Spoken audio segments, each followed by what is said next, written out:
Hi everyone, it's me again. So I've actually finished the 176 scale Panzer III House L from Matchbox.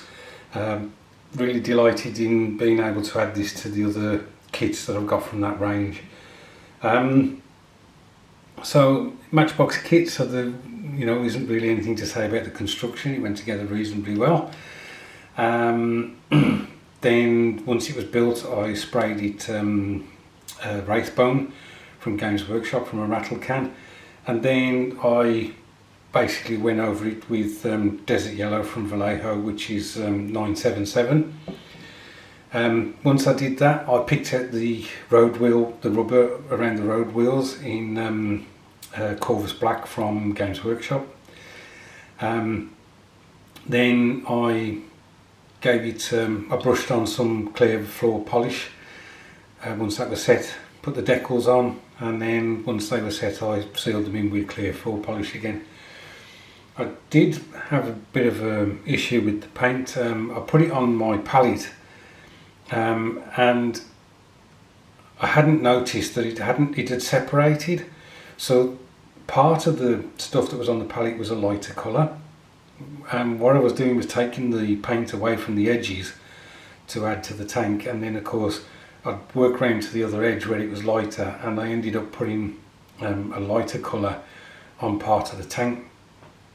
Fortunately, what's happened, the wash that I put on this, I put a sludge wash on, which is from Ammo, and it's the Africa Core wash that they do, which is MiG 0701. Once I put that on and then wiped it off, it unified the colour of the tank. It worked to my advantage, so I was really chuffed with that.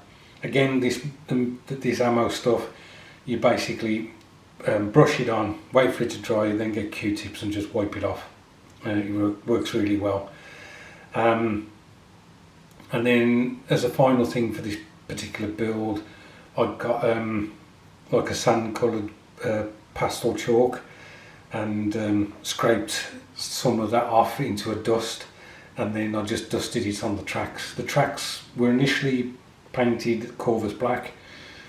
It didn't adhere very well to the tracks, it kept coming off because these are rubber band tracks. Then I painted them with Ammo's dark tracks, which is like a very dark brown.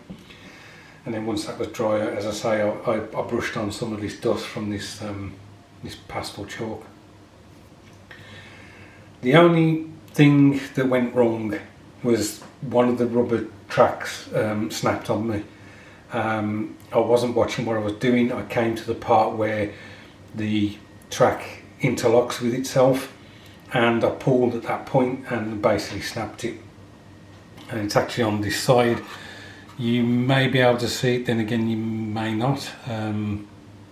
It's just on the, sorry, is that the return sprocket? That's the drive sprocket.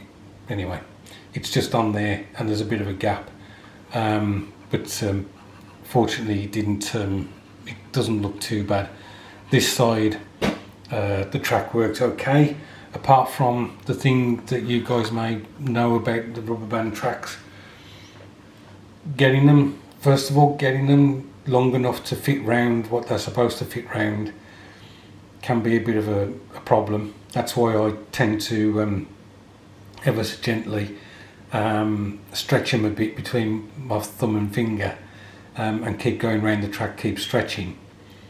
But what can happen, and it's possibly visible on this, I don't know, where the track meets the drive sprocket, it can concave the track, so it's not a flat tread, it's slightly concaved, because obviously the teeth on the drive sprocket are further out than the rest of the wheel, so the track's trying to sit on those teeth, but it's bending in at the same time. As I say, I'm just chuffed to have this kit in my collection. It will go with the others. One day I may do just a video showing all the Matchbox kits made up. Anyway, I shall leave it at that. Thank you for the kind comments on my videos that you guys are leaving. I really do appreciate it. It really does encourage me, and I really do feel supported when you do that for me. Look after yourselves, guys. It's Thanksgiving tomorrow, my American friends. I hope that you have a great Thanksgiving with family and friends, and I'll catch up with you soon.